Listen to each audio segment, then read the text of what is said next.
to Stan the Wine Man TV. I am your host, Stan Rattan, and this is the Blue Collar Wine Show, where I try to help you spend your wine dollars wisely. Really been looking forward to this. Well, how long have we been planning this, Matthew? About a year. A year? Yeah. A little over a year. Rich Funk, Stan, thanks for coming. happy to be here, buddy. I know you have a barrel tasting coming up this weekend, but we talked him into it. He's here in the San Juan Islands now. We're at Mike's Cafe and Wine Bar. Thank you, Mike, for letting us use this place. Great spot. Friday Harbor right behind us. I work right over there. And Rich Funk is the owner and winemaker at Saviah Cellars and the Jack, his second label. So we're going to just turn it over to you, Rich. I'm really curious. You're from Montana. You bet. How old were you when you moved to Walla Walla? My wife and I were right out of Montana State, 22 years old, landed in Walla Walla, to pay off some bills. Thought we'd move back to Montana. Got great jobs, fell in love with the community, discovered wine, and the rest is history. We love it. It's a great community. So what did you do? You said you found good jobs. What did you do? What was your first job you landed in Walla Walla? Well, I was hired with the health department. Okay. As an environmental health specialist. Water, wastewater was my expertise, and it was just a great opportunity to build a rapport with the local winemakers. Got to know, the early guard like Rick and Gary and Marty and the guys that kind of laid down that solid foundation that the rest of us have built on. Yeah. So he's talking about Rick Small, Gary Figgins, those guys. Yeah. And then Marty was the Pepperbridge guy, or Marty Clubb. Marty Clubb. Nicole. Nicole. And then Norm McKibben came on the scene. Okay. They started planting vines. Right. Mid-90s. Dunham threw his hat in the ring. Reiniger, Walla Walla Vintners. So about the mid-90s, my wife and I started looking at each other and going, we might be able to do this. Little did we know. So you had some acreage when you were starting thinking about that? No, at that point, we were just saving every penny. Okay. We did this with, a love for being an entrepreneur. We both have that strong entrepreneurial spirit, and we loved wine. And I kind of brewed my way through Montana State. And my wife she was always good at marketing and sales, and she should have been an accountant. So she's just, she brings the business savvy to the equation. Gotcha. You bet. You gotta have such a multifaceted business that you've got to have it all. So you go from the health department into winemaking. Where'd you source your fruit from when you first started? I mean, where did you find a facility? Did you go to the airport there? A dear friend of mine, Mike Paul, who has passed away, had Patrick and Paul, good friend of Gary Figgins growing up. They grew up right next door to each other. All right. Of course, Gary with Leonetti, and Mike wanted to be the blue collar winemaker in town. He kind of specialized in Cab Franc. He always kept his price points in that 15 to 20 price range. Only made about 300 cases a year, and every year I'd go to Mike's winery, hang out with him, taste his wines. And which one was Mike's winery? Patrick and Paul. Patrick and Paul. Yeah, probably never saw it out here. No, I didn't. I think he sold everything right through his little winery. And when I started talking to Mike about getting into the business, he said, rent you some space here. And it was a slam. He rented me a small area in his winery. Started with 10 barrels. Okay. And it was one of those things that we spent 3 years putting together a financial plan, trying to understand, asking those hard questions like, what does it cost to actually put wine in the cost of goods? Right, cost of goods. It's one thing to make some home wine, bottle it up, share it with your friends, but if you want to put a viable business plan together, you really have to understand the cost. So we spent a lot of time interviewing and analyzing and trying to understand the financial aspect. We didn't have a lot of money. We had the ability to make the analysis and then tiptoe into it, pay as we went. This kind of was our business plan. So, about halfway into like 2005, I started doing a lot of consulting. I've probably helped like 10 different wineries launch. Wow. In 2005, I was consulting for Maurice, Watermill. I had Waters had been renting space from me, and Manina, and it just, it started to blossom, you know, and that was 5 years into it. By the 10th year, you're starting to develop a brand, but everything is so painfully slow in this business. Sure. That our whole premise was, don't get over leveraged. You know, Right. just kind of make what we can sell, don't get excited, don't jump into the viticultural side, because it's very, very expensive, and the last thing you want to do is plant the wrong thing in the wrong spot. Absolutely. Discover that 6 years later you've invested a little bit of money that for a mediocre site, mediocre grapes.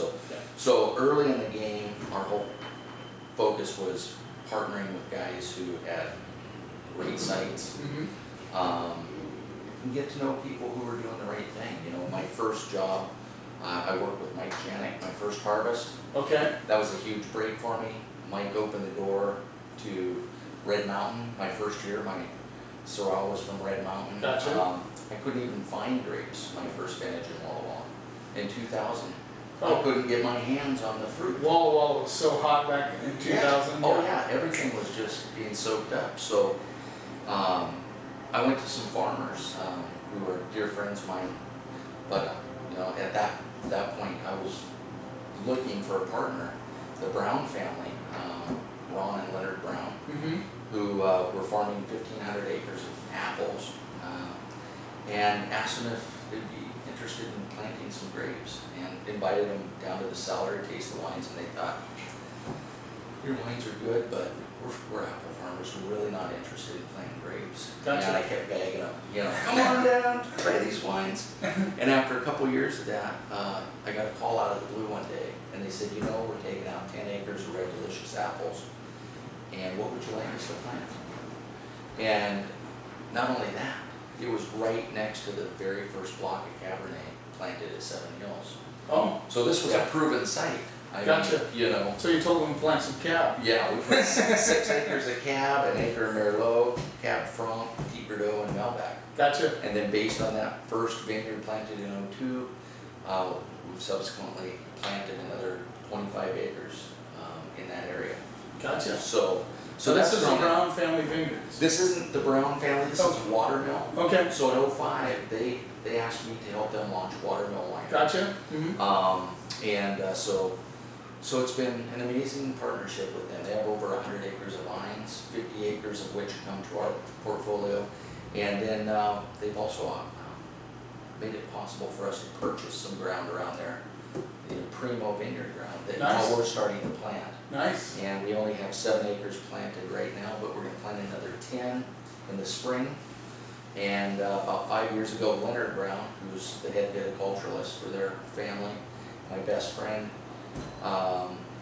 we started talking about, you know, the Rocks district, because they farm a lot of that ground. They have a lot of apples planted on the rocks. Christoph's lives right across the road from them, and Christoph and Ryan Van have been doing some magical stuff with that fruit. And the first time I tasted Syrah from the rocks, I said, someday, if there's any way, I want to grow Syrah on those rocks. And so I picked up 10 acres in 06. Leonard planted it for us in 07. We had our first vintage in 09, and at that point, we're trying to figure out how can we get this story out about our new estate and our Syrahs from the rocks. And you know, sitting around drinking wine, tossing it up in the air, trying to figure out which way to go. We thought, what about a new AVA? You know, it's only natural that something like the rocks should be its own AVA. Sure. So you were someone behind the committee that presented that? Steve Robertson and I kind of started making phone calls to all the growers that grow in the rocks, started holding meetings. We were fortunate enough to have Dr. Kevin Poe, local geology professor at Whitman College, who's a huge advocate for the Rocks District, and he was willing to write the application. So with that in place and enough support from the other growers, we set out on that. Okay. So now it's official. That's the as of April 14th. The Rocks District, yes. Okay, now did they figure out the whole Washington, Oregon thing? You know, or is it all they're still working through that. They're still working through that. They're still working through that. Gotcha. But you know, everything in this business takes time. Yeah. You have to plant the seed.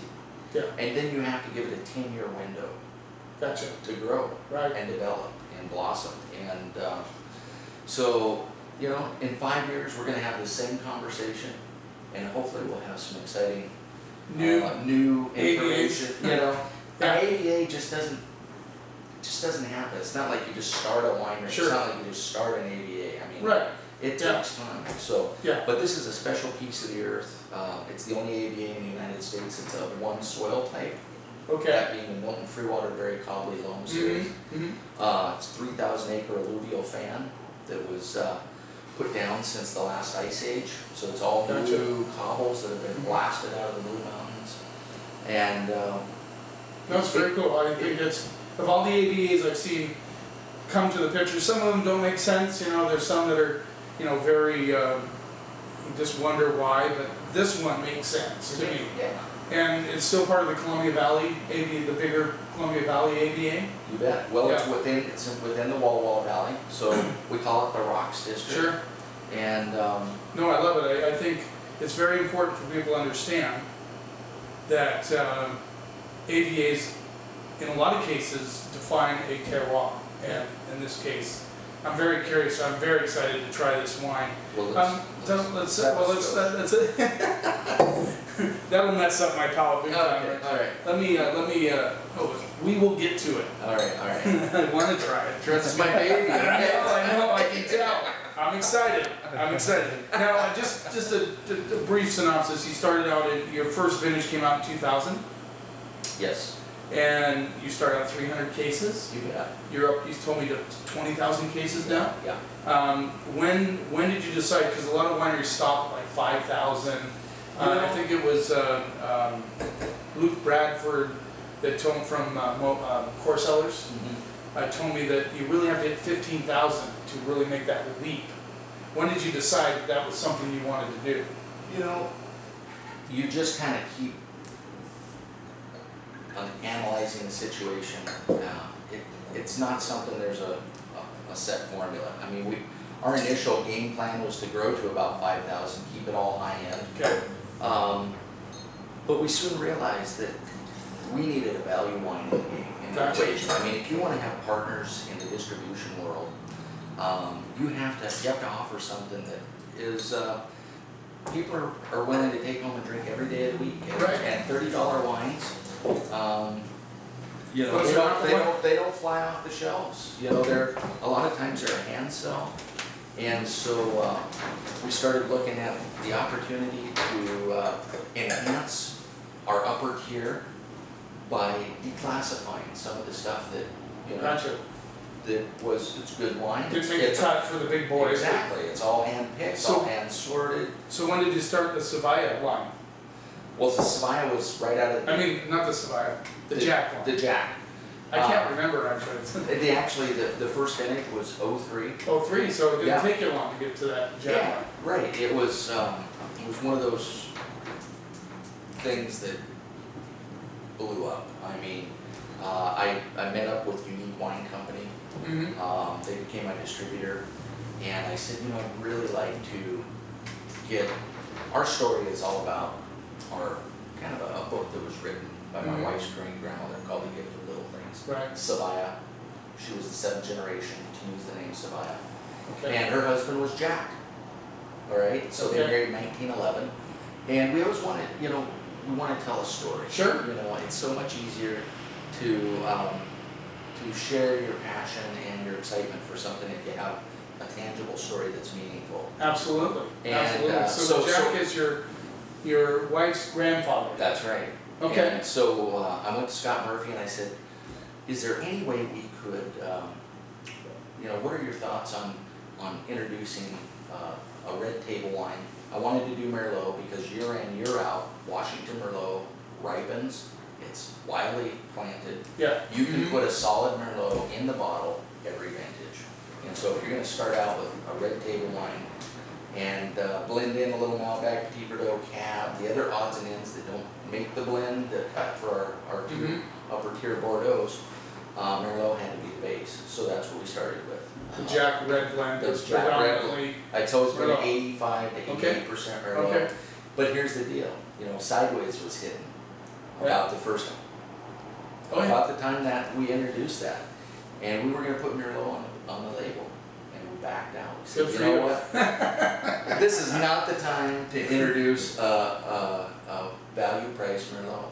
And we put red wine on the label. It sold out so fast. Yeah. People love Washington Merlot. It's so approachable, so friendly, no rough edges. I know, it's You know, crazy. it brings so much pleasure. It's the for best, by far one of the best. I think Syrah Merlot out of Washington are some of the best in the world, You bet. hands down. You bet. And I promote that on my YouTube all the time.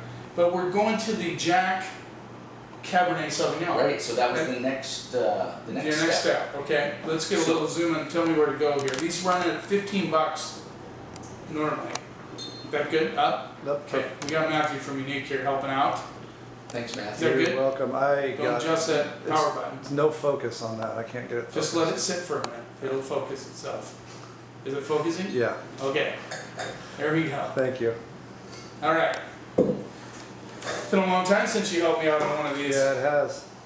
So I noticed, one of the things I noticed about your wines that I find very intriguing is they're very fruit-forward wines.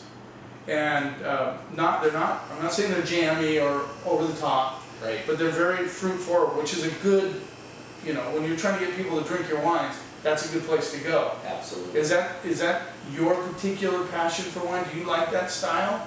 Is that you, or did you just decide, okay, I'm going to do the Jack, I need to make sure that it is commercially viable, so I'm going to make it this way? You know, it comes down to my palate. Okay. You know, that's all it is. I mean, it's when you're cooking or you're making wine or whatever it is, your palate is going to influence how that product turns out. I guess that's the only way I can explain it. It wasn't like I said, I want to make a fruit forward, a very approachable wine. It's just The way that's what tasted good to that me. fell into your spot. You bet. That was your wheelhouse You in bet. palate-wise. Well, you know, your palate evolves. Sure. We are all on this journey. You know, we've all started somewhere. There was some wine that tripped our trigger. Mm-hmm. The first wine that really blew my mind was a Syrah from the Rocks. Yeah. You know, Was it Rain Van or was it Cayuse? Cayuse. Cayuse, okay. You know, 99, 2000, Christoph was Sure. first coming out. But no, it's you know, I can appreciate any style of wine, but my style has always been about supple textures, purity of fruit, not too heavy with the oak, long finish. You know, I want a front, a middle, and an end. I want that attack. I want that mid palate to flow into a finish.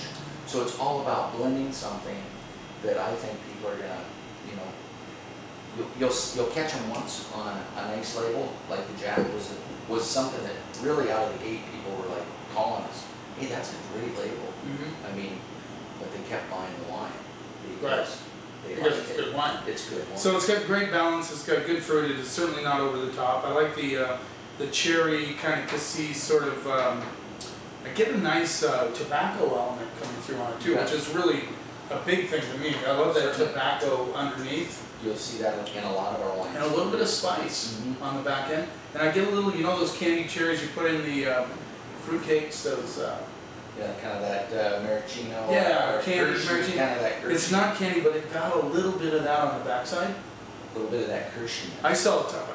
We sell a ton of the Jack Cab at our store, really do. I mean, it's definitely in that nice sweet spot.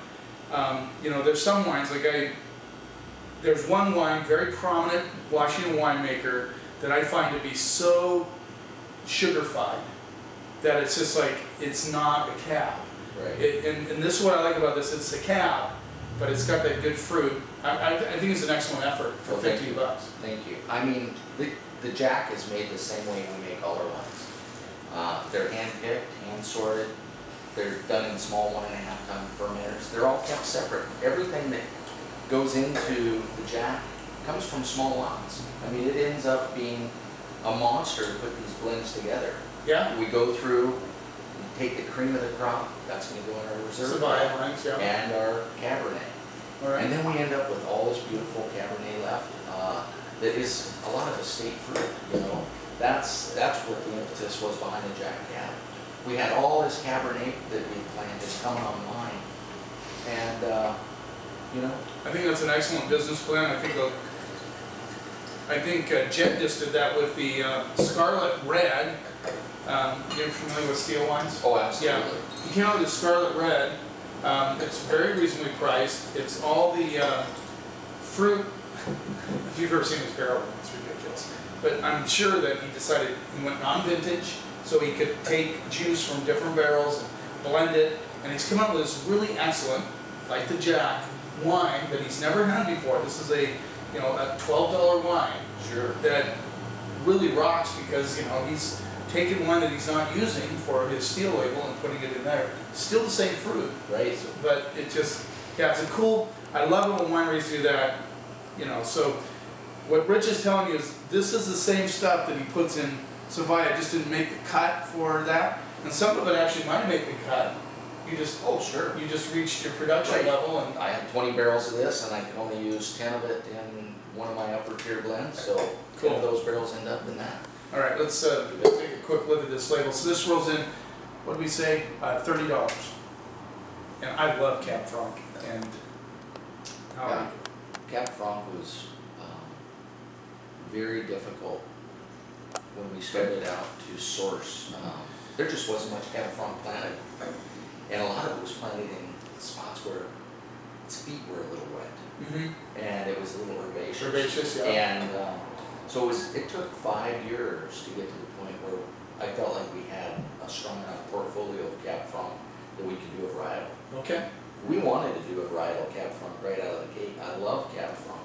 It was the first case of wine I ever bought. Was it Cab It Franc? was a Cab Franc. Who was it? Walla Walla Vintners. Okay. The very first vintage Yeah, of Cab Franc. I tasted it and I went, wow.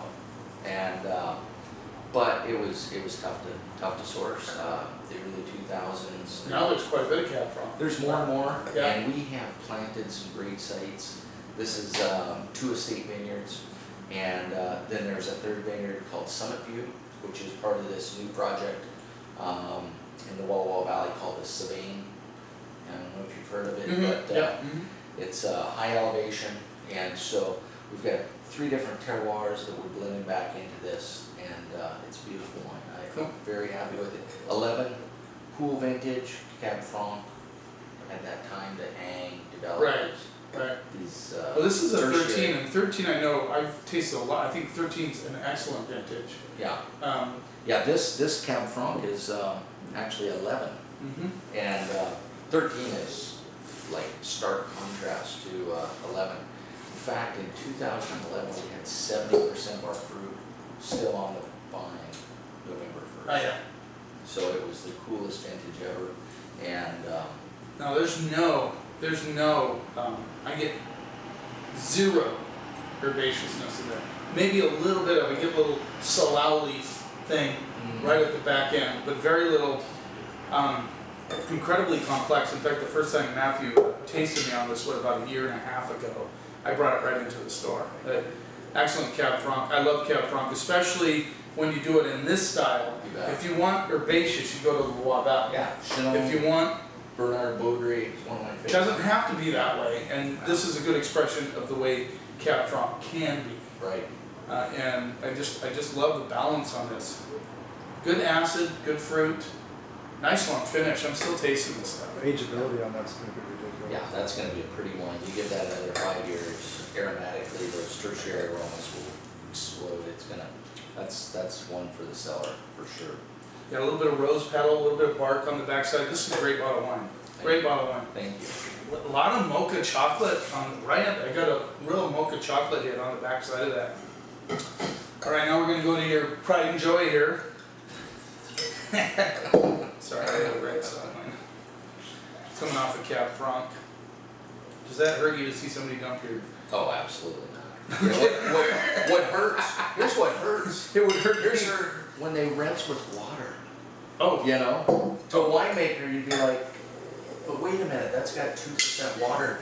I know, that's not the way to go, absolutely. Okay, so this is the 2011, the Stone Speak Estate Syrah, Walla Walla Valley, from now the Stone, what's it called again? This is our Funk Estate Vineyard. Yeah, but what's the AVA now? The AVA is the Rocks District. Yeah, the Rocks District, yeah. Got And, it? Okay.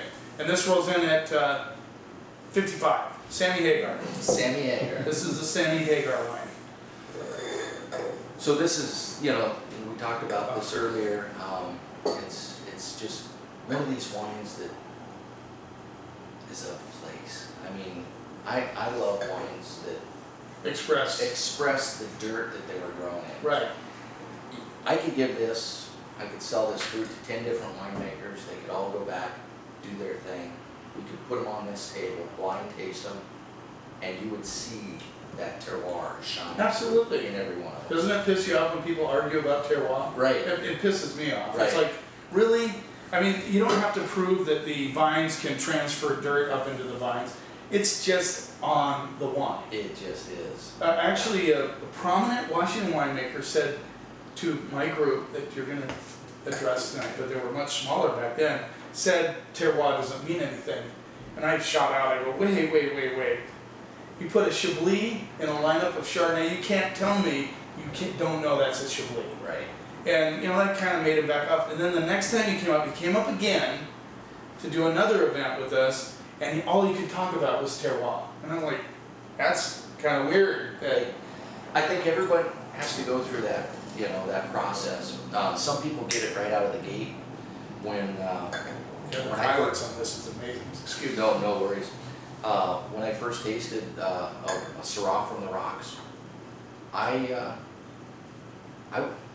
was smitten. I mean, it was one of those experiences where, you hear people, I had some wine that really just opened my eyes. Well, Syrah from the Rocks opened my eyes because I'd been tasting all these different Syrahs from Washington, and none of them, not a single one of them, had that umami characteristic that this carries so profoundly. I mean, it has this saline quality. It has this. Well, it smells like wet rocks. It smells like Violets, wet rocks.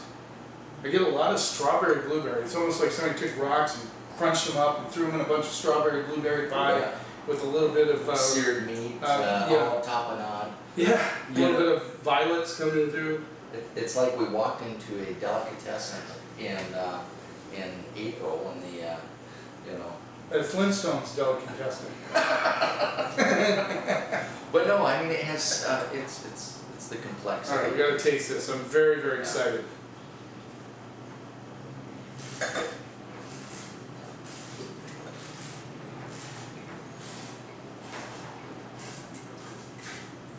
Wow, that's a blueberry meat pie. Blueberry meat pie. It's unbelievable. Beautiful. The bacon fat, the meat, it's very meaty, blueberry, the violets are incredible. It's like red flowers all day. That's good stuff. Thank you, buddy. That's some really good stuff. I really fell in love with Rain Dan. Yeah. I like that one a lot. You bet. This, hands down, neck and neck with Rain Dan. Thank you. Neck and neck with Rain Dan. Have you gotten some good press on that? Sean Sullivan, wine enthusiast, I think he gave this wine 91 points. Okay. I would disagree. I'd go higher than that. Well, you've got to earn your stripes. That's our first finish, right? So, I can tell you this: the stuff that's in out. I can't even spit it out. What we have in barrel is just crush. It's getting better and better. I bet. We're getting better at it. See, I don't give points because I think points have become so. They don't give any low points anymore, which you probably winemakers appreciate. But now it's all, if it doesn't get 90 and above, Right. It doesn't mean anything. Right. I went to I don't know if you're familiar with Joe Roberts, one wine dude. He Yeah. does a grading system, A through F. Yeah. So I do a grading system because I think it pulls in the subjective nature of the critic. It allows for some leniency. I can't think of any kid that would not enjoy going through school with a B- grade average. So B- is a good score. My stepfather always pounded in my head. I was an A student. He said, the best people are C students. That's what he always told me. I said, well, I guess I'm not very good person. But that just shows that, a C grade is not even a bad grade. Yeah. And very rarely do I ever find a wine that gets a D or less, but they've been there, they're there. Sure. I mean, there's guys that get sloppy in the winemaking. This is definitely an A+ wine. Thank you. Absolutely an A+ wine. I think there's no flaws in it. I think it's good structure, good acidity. I mean, my mouth is still watering. I'm still tasting it, Thank you. and I think you did an excellent job. Great. Stan? Thank been you a so pleasure. much. I hope the viewers got a better idea of who you are. I'm looking forward to tonight. Yes. I got a big crowd signed up. They're going to get taste some great wines, and it's really nice to get to know you a little bit and what you're all about. You guys keep watching, and I'll keep helping you spend your wine dollars wisely.